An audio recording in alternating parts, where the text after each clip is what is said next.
కాబట్టి ఈ విధంగా జరుగుతున్నప్పుడు మరి ఏం జరుగుతుంది? మనం అడిగేదానికి మనకు దమ్ము లేకుంటే మనం మన రాష్ట్రం ఇంపార్టెంట్ కాదు మనకి. రాష్ట్రం ఈజ్ నాట్ అవర్ ప్రయారిటీ. మన పర్సనల్ ఇవి అక్కడ ఎందుకు భయపడుతున్నారో నాకు అర్థం కావట్లేదు. విశాఖపట్నం స్టీల్ ప్లాంట్ ప్రైవేటీకరణ, మరి అప్పుడు కూడా ఏం మాట్లాడారు? సో ఈ విధంగా అక్కడి ప్రభుత్వానికి భయపడుతూ రాష్ట్రం యొక్క హితాన్ని తాకట్టు పెట్టిన వీళ్ళు ఎందుకు మాకు ప్రత్యేక హోదా తీసుకురాలేదని చెప్పి యువతరం ప్రశ్నిస్తున్నారు. ఇప్పుడు చెప్పమనండి వీళ్ళని ఎవరైనా. మళ్ళీ 2024 ఎలక్షన్ రాగానే పెట్టేస్తారు ప్రత్యేక హోదా తీసుకొస్తామని. మరి ఏం చేశారు? కాబట్టి ఇటువంటి బూటకపు రాజకీయాలు కాదు, నిజమైన రాజకీయాలు రావాలి అన్నది ప్రజల యొక్క కోరిక. ఆ విధంగా ఇటువంటి నిజాలు చెప్పాలి ప్రజలకి. అందువల్ల మేము చెబుతున్నాం ఏంటంటే ఇప్పటికైనా రండి అందరూ కలిసి వెళ్దాం. పార్టీలను వదిలేసి ఈ 2024 ఎలక్షన్ల ముందే మనం ప్రత్యేక హోదా తీసుకొద్దాం. ఒక ఎలక్షన్ నినాదం కాకుండా ఇది ప్రత్యేక హోదా సాధన సమితి ద్వారా మనం అందరం కలిసి పనిచేద్దాం రండి. ఉన్నాయి. చలసాని శ్రీనివాస్ గారు, సిపిఐ రామకృష్ణ గారు, తర్వాత ఇప్పుడు మధు గారు, ఇప్పుడు శ్రీనివాసరావు గారు, వీరంతా చేస్తున్నారు. వారితో కూడా మేమంతా జాయిన్ అయ్యాము. అందరూ కలిసి అందరి పార్టీలను రమ్మంటున్నాం. వచ్చి ఢిల్లీలో కూర్చుందాం. ఏ విధంగా జల్లికట్టు తెచ్చుకున్నారో అక్కడ తమిళనాడులో, ఏ విధంగా రైతులు వాళ్ళు ఢిల్లీలో 1 సంవత్సరం కూర్చొని రైతాంగ బిల్లులు ఏదైతే వాపసు రిటర్న్ తీసుకునేటట్టు చేశారు, ఆ ఉద్యమ స్ఫూర్తి రావాలి ఇక్కడ.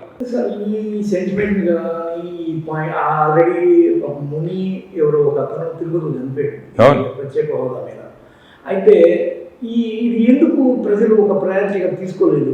ఏమైందంటే ఎందుకు పుట్టలేదు? ఇది అదే చెప్తున్నాను. ఇది ఎందుకంటే రాజకీయ పార్టీలు అన్నవి వాళ్ళకి ఈ విధంగా ప్రత్యేక హోదా అన్నది ముగిసిన అధ్యాయం అని వీళ్ళకి చెప్పేశారు. ఎందుకంటే వీళ్ళు ముగింపజేశారు కాబట్టి ఈ అధ్యాయాన్ని దాన్ని ముగిసిన అధ్యాయం అంటున్నారు. కాబట్టి మేము అది ముగిసిన అధ్యాయం కాదు, అది మళ్ళా తెరవాల్సిన అధ్యాయం. వీళ్ళు స్వార్థ ప్రయోజనాల కోసం ఈ ప్రత్యేక హోదాని ముగింపజేశారు. వీళ్ళకు అడిగే ధైర్యం లేదు. అందుకనే మళ్ళా రండి అందరం కలిసి వెళ్దాం, మళ్ళా అందరం కలిసి తీసుకొద్దాం ప్రత్యేక హోదాని. దానివల్ల ఏమైంది? మనకు ఫ్యాక్టరీలు రాలేదు, కంపెనీలు రాలేదు. దానివల్ల ఏమైంది? విద్యార్థులు ఇంత చదువుకుంటున్నారు, ఉద్యోగాలు లేవు. ఇక్కడ ఏం చేస్తారు? ఫ్రస్ట్రేషన్. ఇప్పుడు మొన్న నాకు హిమాచల్ ప్రదేశ్లో 2 ఫార్మా కంపెనీ వాళ్ళు కలిశారు, తెలుగు వాళ్ళు. విజయవాడలో నేను నడుస్తుంటే వచ్చి కలిశారు. సార్ ఎలా ఉన్నారంటే, మీరు ఏం చేస్తారంటే ఫార్మా కంపెనీ ఓనర్ సార్. అది ఎక్కడ ఉన్నాయంటే బద్ది, హిమాచల్ ప్రదేశ్.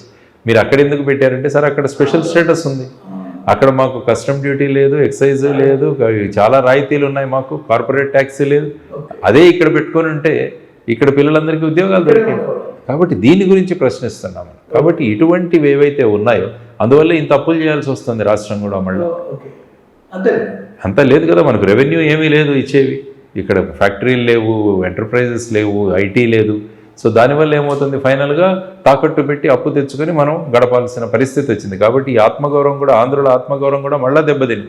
సో వీటన్నిటినీ రంగరించుకొని మనం ఒక ఆల్టర్నేటివ్ రావాలని ప్రజలు అనుకుంటున్నారు, విద్యార్థులు అనుకుంటున్నారు. సో ఆ దిశగా మనం ముందుకెళ్తున్నాం. మీరు ప్రత్యేక హోదా అనేది ఇప్పటికి 10 ఈ జూన్ 24కి అయిపోద్ది 10 సంవత్సరాలు. మన ఉమ్మడి క్యాపిటల్ కూడా సమాప్తం అవుతుంది. హైదరాబాద్ ఉమ్మడి క్యాపిటల్ 10 సంవత్సరాల కన్నా. అంటే 10 ఏళ్ళుగా ఇది రాలేదు. అంటే ఇది ఒక రకంగా చెప్పాలంటే ఒక తెలంగాణ రాష్ట్ర విభజన లాంటి ఒక సమస్య. దాన్ని 2-3 టర్ములుగా చాలా భారీ ఎత్తున తీసుకొని ఎన్నో బలిదానాలు చేసి అది ఒక సెంటిమెంట్గా మార్చి ఇది వస్తే మన తలరాత మారుతుందన్న పెద్ద ఉద్యమం వచ్చింది. ఆ స్థాయిలో మీ పార్టీ కానీ, ఎందుకంటే మీరు కొత్తగా ప్రజల్లోకి వెళ్ళాలంటే మీకంటూ ఒక ఇది ఉండాలి కదా, ఆ స్థాయిలో మీరు ఎలాంటి ఇది పార్టీలకు అతీతంగా చేస్తున్నాం. ఇది ఒక ఇష్యూ. ఇది ఇష్యూ పార్టీలకు అతీతంగా కాదు, రాష్ట్రానికి కావాల్సి. ఇక పార్టీకి వచ్చేసరికి మేము మా మేనిఫెస్టో మేము తీసుకొస్తున్నాం. మేనిఫెస్టోలో అన్ని విషయాలు చెప్తున్నాం. అభివృద్ధి ఆధారంగా, ఉపాధి ఆధారంగా ఈ రాష్ట్రం ముందుకెళ్లాలన్నది మా కాన్సెప్ట్. అభివృద్ధి ఆధారంగా వెళ్ళాలి, ఉపాధి ఆధారంగా వెళ్ళాలి అన్నది ప్రధానమైన. గత 2 ఎన్నికలు జరిగినాయి, కర్ణాటక ఒకటి, తెలంగాణ ఒకటి.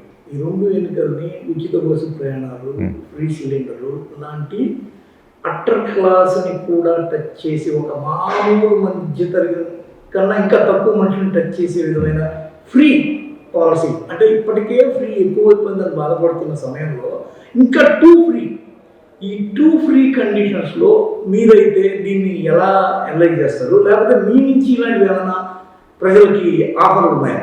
యాక్చువల్గా మనం సంక్షేమము ఉచితాలు వీటి మధ్య వ్యత్యాసం మనకు తెలియాలి. ఓకే.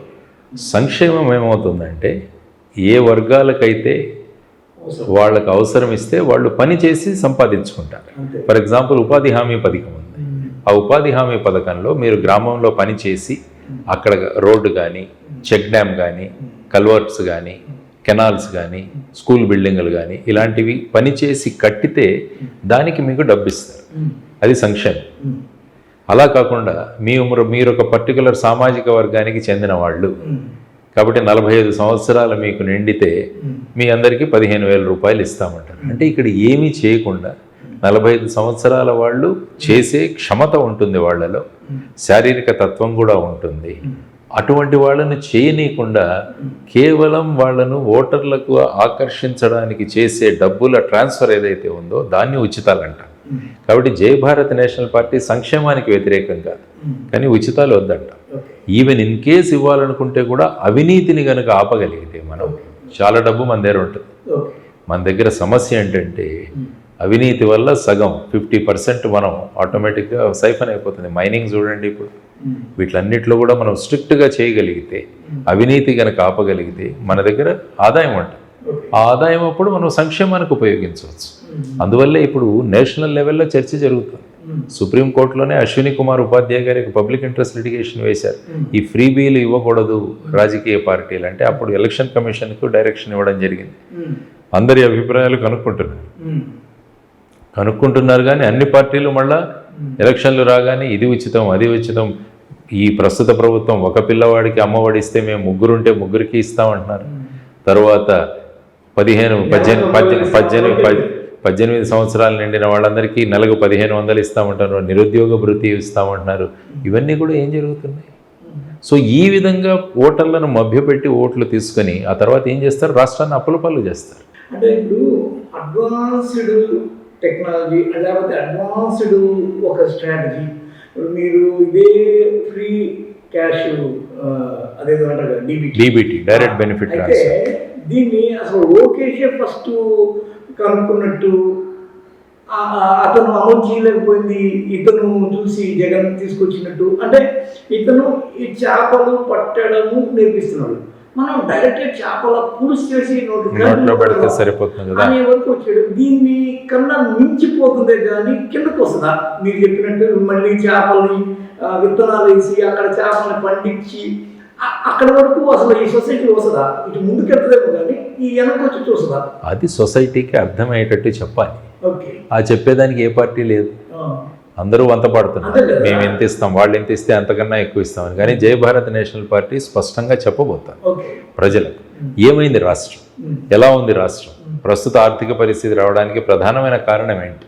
కాబట్టి ఆలోచించండి. మీరు ఆలోచించి ఒక చైతన్యాన్ని తీసుకునే ఉద్దేశంగా మేము ముందుకు వెళ్తున్నాం. మేము ఆశలతో వెళ్ళట్లేదు, ఆశయాలతో వెళ్తున్నాం. ముందు ఆశయాలతో వెళుతున్నాం. ప్రజలను జాగృతులు చేస్తాం, ప్రజలను చైతన్యవంతులు చేస్తాం. వాళ్ళు అప్పుడు నిర్ణయించుకుంటారు ఓటు ఏమి వేయాలి. లేకుంటే రెండు పార్టీలు ఉండేసరికి ఏమవుతుందంటే వీళ్ళిద్దరి మధ్య పోటీ, మేము ఇంత ఇస్తామంటే మేము ఇంత ఇస్తామని. అలా కాకుండా ప్రజల ముందు అన్ని విషయాలు మేము చెప్పబోతున్నాం వాళ్ళకి. ఈ విధంగా ఉంది మేనిఫెస్టో కూడా టోటలీ డెవలప్మెంట్ ఓరియంటెడ్ మేము తీసుకురాబోతున్నాం. ఎవరైతే శారీరక శ్రమ చేయలేరో, ఎవరైతే కష్టాల్లో ఉన్నారో అటువంటి వాళ్లకు సంక్షేమ పథకాలు ఇద్దాం.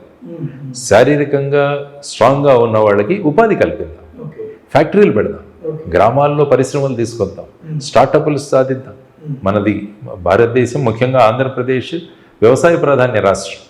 కాబట్టి వ్యవసాయ ఉత్పత్తులను ఎంత చక్కగా మనం వాల్యూ అడిషన్ చేసుకోవచ్చు, ఫుడ్ ప్రాసెసింగ్ చేసుకోవచ్చు, ఎంత పొటెన్షియల్ ఉంది మనకి. ఇంత తీర ప్రాంతం ఉందా మనకి, ఎంత టూరిజం డెవలప్ చేయొచ్చు, ఆక్వాకల్చర్ ఎంత ఉంది మనకి, టూరిజం ఎంత ఉంది మనకి.